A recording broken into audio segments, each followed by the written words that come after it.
సంవత్సరం పాటు నిల్వ ఉండే పండు మిర్చి పచ్చడిని కొలతలతో సహా చూపిస్తున్నాను. ఇందుకోసము 1/2 kg పండు మిర్చిని అయితే తీసుకున్నాను.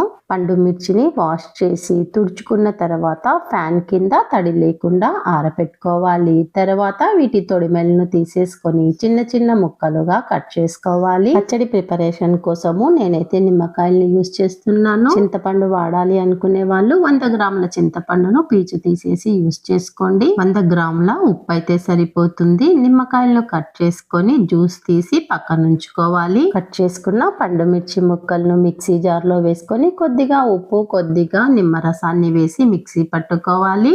మనం తీసుకున్న మొత్తం పండు మిర్చిని ఉప్పు నిమ్మరసాన్ని వేసి మెత్తగా పేస్ట్ లాగా రుబ్బుకొని ఒక పాత్రలోనికి తీసుకోవాలి.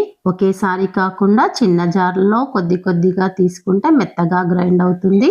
1 స్పూను మెంతులు 1.5 స్పూను ఆవాలను వేయించి చల్లారిన తర్వాత మిక్సీ పట్టి ఆ పౌడర్ని వేసుకోవాలి. పోపు కోసము 125 ml ఆయిల్లో ఆవాలు జీలకర్ర ఇంగువ వేసుకొని చల్లారిన తర్వాత పచ్చళ్ళలో వేసి కలుపుకోవాలి. వెల్లుల్లి తినే వాళ్ళు ఇంగువ ప్లేస్ లో వెల్లుల్లిని వేసుకోండి. వేడి వేడి రైస్ లోకి కొద్దిగా పచ్చడి 1 స్పూన్ నెయ్యి వేసుకొని తిన్నారంటే రుచి అనేది అద్భుతంగా ఉంటుంది. ఒకసారి మీరు కూడా ఇలా ట్రై చేసి చూడండి.